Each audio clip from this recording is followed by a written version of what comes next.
you're using these two words in your emails on a regular basis, I'm gonna need you to stop. Hello, welcome back. Please don't forget to subscribe and hit the thumbs up button. How do you communicate with your clients for the most part? Email, sometimes text. Side note, don't text with clients, it's a bad idea. But anyhow, all of our communication is either on the computer or the phone. We've had to learn how to talk to each other all over again. And there is this thing that we do, this trend, especially for women. I'm gonna get to that a little later, and we need to stop. And what I need you to stop doing is apologizing. Let me explain why. We apologize when we are trying to smooth something over with a client because we're worried that we offended them or annoyed them, even if deep down we know that we didn't really actually do anything wrong. Of course, we mean well, but the problem with that is that when you apologize to someone, you are acknowledging that you accept blame or guilt for something. And if you didn't do anything, then you're kind of setting a dangerous standard. This can really backfire. There is even research, psychologists say that when you apologize profusely, you're essentially giving people permission to treat you poorly. You are basically acknowledging to them that you lack confidence and you view yourself as ineffectual. This can be especially dangerous if it's a false apology, meaning an apology you give a client just because you're trying to get them to stop being mad at you for something. We don't apologize to avoid conflict, and if you're finding yourself needing to do that or feeling like you need to do it, something's off. You've got to remember that clients are not your superior. It's not like you're going to your boss and apologizing, which I know, some of us feel the inclination to do that because they're your boss.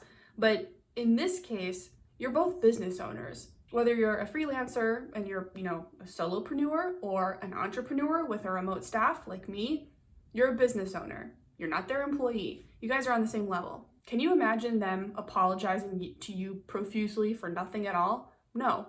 So why would you do it to them? I mentioned before that this is a thing with ladies in particular, and it is. This isn't a feminist thing. This is a research thing. There is research that finds that women apologize significantly more frequently than men. And the reason seems to be not because that men refuse to apologize. Instead, it's that we differ quite a bit on what we think is apology worthy. Women think that there's a lot to apologize for and men don't. Now, to be clear, I'm not telling you that apologizing is a bad thing or that you should never do it. This also isn't about making a point, proving a point to your clients, or refusing to be the one who says sorry first. I'm telling you that if you say it out of habit, then stop. Let's go through a few examples of when you should apologize and when you should say something else. Here are a couple of examples when I feel like an apology makes perfect sense.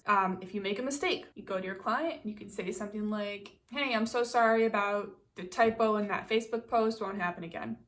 If you are late for a scheduled meeting, not nice to keep people waiting, it's not professional. That's, I would apologize, or just don't be late in the first place, but it happens. Say, "I'm so sorry I kept you waiting. My schedule was a little busier than I anticipated." Don't make excuses, just acknowledge that you screwed up. It happens. In short, if you're not pulling your weight as a professional, acknowledge it, apologize for it, and I would also throw in what you'll do to correct it next time. When you should not apologize to a client, these are my favorite. When you need to call or email them with a question. I can't be the only one doing this. I would email a client and be like, "Hey, I'm so sorry to bug you, but they're paying me to do a job and I'm apologizing for asking them a question." No, that's stupid. Just remove the "I'm sorry." Email them and say, "Hey, I have a quick question." Or, "Hi, Barb, can you clarify something for me?" No big deal. Don't apologize for asking questions. Another time you should not apologize is when you miss an unscheduled call. If a client calls you out of the blue, why would there be that assumption that you're just always going to be available? You're not. You're working. You're running a business. So when you return that call, don't say, "Oh, I'm so sorry I missed you." Instead, say something like, "Hey, I saw you called earlier. What can I do for you?" It's not reasonable to expect you to be available at all hours of the day. And honestly, your client probably isn't expecting that either. Call them back within a reasonable amount of time, but if you are in the middle of something or you're on a call with someone else or you're sitting on the toilet, okay, fine, it's okay. One final note I want to leave you with. What happens when you hear "I'm sorry" over and over again from the same person? We've all been there. I think a common example is an ex-boyfriend or an ex-girlfriend. They would apologize over and over again, but never really changed. I had someone who used to be on my team who would, she was happy to apologize all the time, but she never improved. The same problems happened over and over again. Eventually, you stop caring that the person is sorry. You just want them to fix it. Remember, if you do that to your clients, they're going to have a similar reaction. They're either going to become desensitized to the words "I'm sorry," or, like I explained earlier, they're going to start getting the impression that you feel like you've screwed up, even if you haven't. So that's why you want to be really careful about not apologizing for asking questions or missing unscheduled calls. When the situation warrants it, when you make a genuine mistake, acknowledge it and apologize. Otherwise, get it out of your vocab. You don't need it. I know a lot of this might sound kind of inconsequential, but I can't stress it enough. Words are important. I'm a writer. I promise you words are important.